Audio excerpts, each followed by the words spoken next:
శుక్లాంబరధరం విష్ణుం శశివర్ణం చతుర్భుజం ప్రసన్నవదనం ధ్యాయేత్ సర్వవిఘ్నోపశాంతయే అగజా ఆనన పద్మార్కం గజాననమహర్నిశం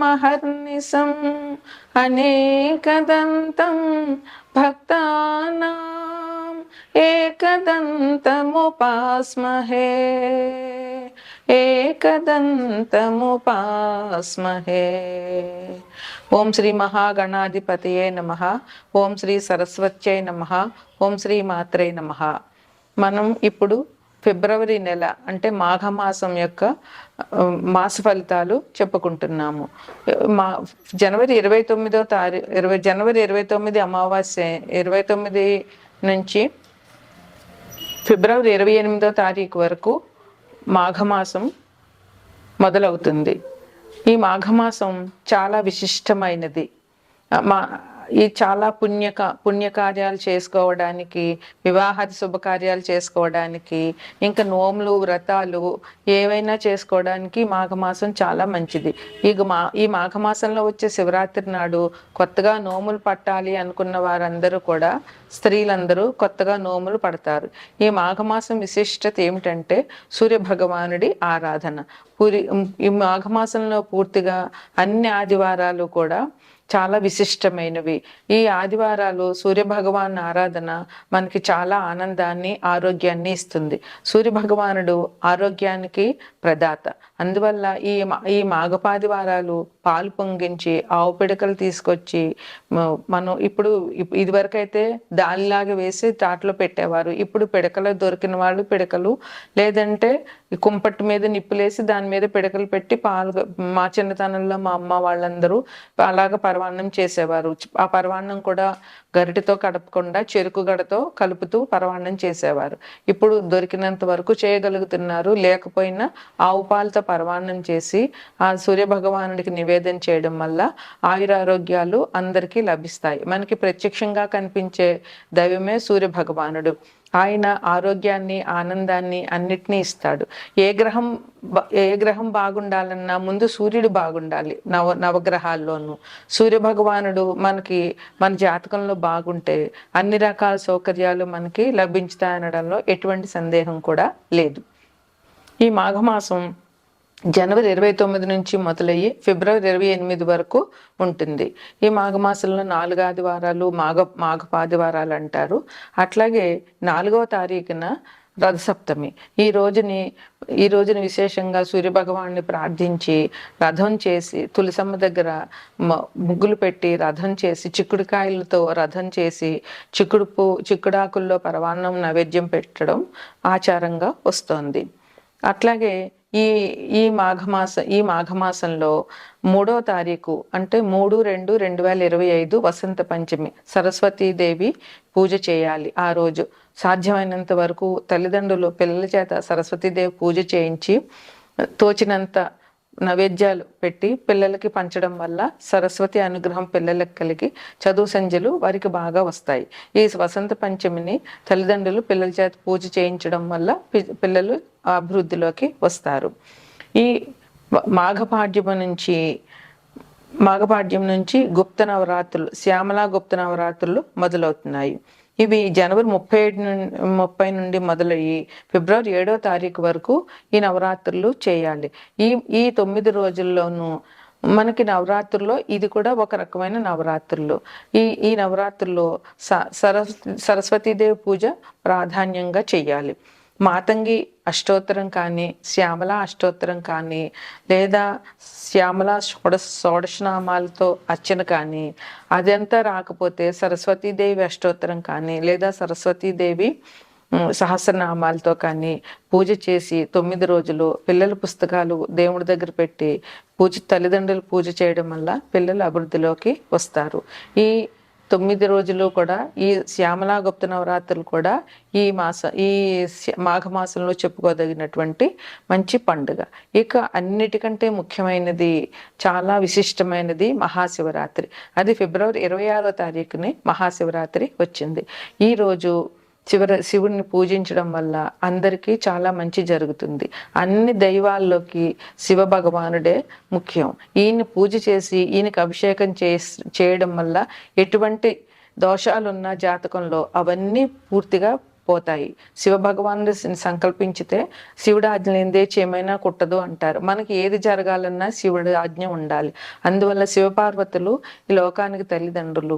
శివపార్వతులను పూజించడం వల్ల, శివుడికి అభిషేకాలు చేయడం వల్ల, భక్తితో ఓం నమ శివాయ అనే శివ పంచాక్షరి చేయడం వల్ల మనందరికీ కూడా చాలా మంచి జరుగుతుంది. జీవితంలో ఉన్న కష్ట నష్టాలన్నీ కూడా పోతాయి. అందువల్ల ఈ మహాశివరాత్రి నాడు పొద్దున్న ఉదయాన్నే లేచి గుడికి వెళ్ళి శివ దర్శనం చేసుకుని, ఇంట్లో పూజ చేసుకుని, రోజంతా ఉపవాసం ఉండి, రాత్రి ఎవరి ఆనవాయితీని బట్టి వారు పండ్లో ఫలాలో ఏదైనా తీసుకుని రాత్రి జాగరణ చేయడం వల్ల ఈ మహాశివరాత్రి పుణ్యదినం జరుగుతుంది. అందువల్ల ప్రజలందరూ కూడా ఈ మహాశివరాత్రిని మంచిగా జరుపుని శివుని కృపకు పాత్రలవుతారని ఆశిద్దాం. తదుపరి కర్కాటక రాశి. ఈ రాశ్యాధిపతి చంద్రుడు. ఈ రాశిలో పునర్వసు 4వ పాదము, పుష్యం 4 పాదాలు, ఆశ్లేష 4 పాదాలు ఉంటాయి. ముందుగా ఈ రాశి కర్కాటకంలో ఈ గ్రహ ఫలాలు చూద్దాము. కర్కాటక రాశిని లగ్నంగా చేసుకుంటే 3వ ఇంట్లో, కర్కాటక నుంచి 3వ ఇంట్లో అంటే కన్యలో కేతు ఉన్నారు, మకరంలో రవి బుధులు ఉన్నారు, కుంభంలో శని ఉన్నారు, మేనంలో శుక్ర రాహువులు ఉన్నారు, వృషభంలో గురువు ఉన్నారు, వ్యయంలో అంటే మిథునంలో కుజుడు ఉన్నారు. ఈ రాశి వారికి ఫలితాలు మిశ్రమంగా ఉన్నాయి. ఎందువలనంటే ఈ రాశి వారికి వ్యయంలో కుజుడు ఉన్నాడు. అందువల్ల కుజుడు ఖర్చులు చేపిస్తాడు కనుక కొంచెం ఆ విషయంలో అంటే ప్రమాదాలు జరగడానికి, కోపంతో గొడవలు పెట్టుకోవడం ఇట్లాంటివి కుజుడు కారణం కనుక కొద్దిగా వీరు ఎదుటివారితో మాట్లాడేటప్పుడు, ప్రయాణాలు చేసేటప్పుడు చాలా జాగ్రత్తగా ఉండవలసిన అవసరం చాలా ఉంటుంది. కుజుడు వల్ల దెబ్బలు తగలడము, బీపీ పెరగడము, రక్తానికి సంబంధించిన ప్రమాదాలు జరగడము, అట్లాంటివన్నీ జరిగే వాహన ప్రమాదాలు ఇవన్నీ ఉంటాయి కనుక ఈ రాశి వారు కొంచెం జాగ్రత్తగా ఉండవలసిన అవసరం చాలా ఉంది. ఆదాయం విషయంలో ఎవరికి ఎటువంటి ఇబ్బంది లేదు. ఏ వృత్తి వ్యాపారాలు చేసేవారైనా కూడా వారికి ఆదాయం చాలా బాగా ఉంటుంది. వీరికి సంఘంలో గుర్తింపు ఉంటుంది. గౌరవప్రదమైనటువంటి జీవనం గడుపుతారు.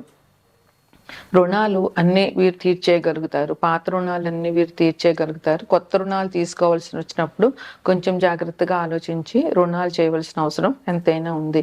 వ్యయంలో కుజుడు ఉన్నాడు కనుక వీరు ఇల్లు కొనాలన్నా, పొలం కొనాలన్నా, ఏదైనా ల్యాండ్ కొనాలన్నా దానికి సంబంధించినటువంటి డాక్యుమెంట్స్ అన్నీ థరోగా చెక్ చేయించుకుని అప్పుడు రుణాలు తీసుకోవడం లేదా వాటిని కొనడం అన్నది చాలా మంచిది. ముందుగానే జాగ్రత్త పడవలసిన అవసరం ఎంతైనా ఉంటుంది. అలాగే వీరికి స్నేహితుల వల్ల చాలా మంచి జరుగుతుంది. స్నేహితులు, బంధువులు వీరికి చాలా స్నేహంగా ఉంటారు. వీరికి తగిన సహాయ సహకారాలు వాళ్ళు అందిస్తారు. దూర ప్రయాణాలు వీరికి బాగా అనుకూలిస్తాయి. అయితే స్థాన మార్పు అంటే ఒక చోట నుంచి ఒక చోటికి మారడము, అదే విధంగా గృహ మార్పులు, గృహాలు మారడము, లేదా ఉద్యోగాలు మారడము, లేదా ఒక ఊరు నుంచి ఇంకో ఊరు మారడం అటువంటివి ఈ రాశి వారికి ఈ మాసంలో కనిపిస్తున్నాయి కనుక దాన్ని జాగ్రత్తగా గమనించుకోవాల్సిన అవసరం ఎంతైనా ఉంది. కొద్దిగా అనారోగ్య సూచనలు ఉంటాయి కానీ దాన్ని పెద్దగా బాధపడాల్సినంత అవసరం ఉండదు. వీరు విలువైనటువంటి వస్తువులన్నీ కొంటారు. అలాగే గృహానికి సంబంధించినటువంటి వస్తువులు, నూతన ఆభరణాలు, నూతన వస్త్రాలు అన్నీ కొన్ని అవకాశాలు ఉంటాయి. అయితే ఈ రాశిలో వారికి ఇప్పుడు బాధ్యతలు కొంచెం పెరిగే అవకాశం ఈ మాసంలో కనిపిస్తుంది. అందువల్ల వారికి సంబంధించినటువంటి బాధ్యతలు వీరు సక్రమంగా నెరవేర్చడం వల్ల వారికి కష్టం లేకుండా ఉంటుంది. రియల్ ఎస్టేట్ వాళ్ళకి చాలా బాగా ఉంది. వివాహం కాని వాళ్ళకి ఈ మాసంలో వివాహం అయ్యే అవకాశం చాలా ఉంది. అందువల్ల వివాహానికి సంబంధించినటువంటి ప్రయత్నాలు ఈ రాశి వారు ఈ మాసంలో చేయవచ్చు. ఉద్యోగం చేసే వాళ్ళకి ఉద్యోగంలో శ్రమ అధికంగా ఉంటుంది. విద్యార్థులకు కూడా ఈ మాసంలో శ్రమ అధికంగానే ఉంటుంది. ఎందువలనంటే ఇంక విద్యార్థులకి యాన్యువల్ ఎగ్జామ్స్ ఒక 2-3 నెలల్లో ఉన్నాయి కనుక వీరికి జనవరి, మార్చి ఏప్రిల్ అనేటటువంటివి, జనవరి, ఫిబ్రవరి, మార్చి, ఏప్రిల్ అనేటటువంటివి మంచి పరీక్షా సమయాలే. అందుకని ప్రతి విద్యార్థి 1వ క్లాస్ నుంచి పీజీలు చేస్తున్న వాళ్ళకైనా సరే ఈ ఈ మాసం చాలా కష్టమైన మాసం అనే చెప్పవచ్చు. గృహానికి సంబంధించినటువంటి రుణాలు ఆల్రెడీ చెప్పుకున్నట్లే వారు రుణాలు పేపర్ల మీద సంతకాలు పెట్టేటప్పుడు కొంచెం జాగ్రత్తగా పరిశీలించుకుని సంతకం పెట్టవలసిన అవసరం ఉంది. వీరికి అందరికీ కాకపోయినా కొంతమందికి, ఎందుకంటే వారి జన్మజాతకంలో గ్రహాలు ఎట్లాగున్నాయో అది వారికే తప్ప మనకు తెలియవు కనుక ఇప్పుడు మేము చెప్పేటప్పుడు గోచారానికి సంబంధించి గోచారంలో గ్రహాలు ఎక్కడున్నాయో అది చూసి చెప్తాం. కానీ జన్మజాతకంలో ఉన్న గ్రహాలు అనుకూలించినప్పుడే, జన్మజాతకంలో ఉన్న గ్రహాలకి గోచారంలో ఉన్న గ్రహాలు అనుకూలించినప్పుడే మంచి జరుగుతుంది ఏ వ్యక్తికైనా. అందువల్ల కొంచెం మందికి మానసిక అశాంతి జరిగే అవకాశం ఉంది. అలాగే కొంతమందికి బంధువులతోటి, అన్నదమ్ములతోటి, అధికారులతోటి విరోధాలు వచ్చే అవకాశాలు కూడా ఈ రాశి వారికి కనిపించుతున్నాయి. అనవసరంగా మాటలు పడడము, చాలా కొంతమందికి అనారోగ్య సూచనలు ఉన్నాయి. అలాగే స్థానచలనం, నేను ఆల్రెడీ చెప్పాను, గృహాలు మారడం, ఇల్లు మారడం అని. అదే కొంతమందికి ఉద్యోగంలో మార్పులు కూడా జరిగే ఉంటుంది. అలాగే కొంతమందికి అశుభవార్తలు వినే అవకాశాలు కొంచెం ఈ మాసంలో ఉన్నాయి. అందువల్ల అందరూ జాగ్రత్తగా ఉండాలి అని కోరుకుంటున్నాము. అట్లాగే వీరికి నూతన వ్యక్తులతో స్నేహము, వాళ్ళతో చాలా మంచి అభివృద్ధిలోకి రావడము, వాళ్ళ వల్ల వీరికి పేరు ప్రఖ్యాతులు రావడము, సంఘంలో గౌరవ ప్రతిష్టలు పెరగడము జరుగుతుంది. అలాగే కొంతమందికి సన్మానాలు జరిగే అవకాశం కూడా ఉంది. ఏ రాశి వారైనా వారికి ఫలితాలు ఇంకా బాగా రావాలి, అదే దుష్ఫలితాలు ఉన్న వాళ్ళకి మంచి ఫలితాలు రావాలి అంటే ఈ మాసం మాఘమాసం కనుక సూర్య భగవానుడి ఆరాధన చాలా ముఖ్యమైనది. 12 మాసాల్లోనూ సూర్య భగవానుడి ఆరాధన అనేది ఈ మాసంలోనే చేస్తాము. అందువల్ల ఈ మాసంలో వీరు సూర్య భగవానుడి ఆరాధన చేయడం వల్ల, సూర్యునికి అర్ఘ్యం ఇవ్వడం వల్ల మనకి మంచి జరుగుతుంది. సూర్యుడు ఆరోగ్యానికి, పేరు ప్రతిష్టలకి, సంఘంలో గౌరవప్రదమైన జీవితం గడపడానికి, ప్రభుత్వ ఉద్యోగాలకి అన్నింటికీ సూర్య భగవానుడు కారణం. అందువల్ల వీరు సూర్య భగవానుడి ఆరాధన చేయడము, సూర్యునికి అర్ఘ్యం ఇవ్వడము, సూర్యునికి పరమాన్నం చేసి నైవేద్యం పెట్టడం వల్ల వీరి సమస్యల నుంచి దూరం అవ్వచ్చు.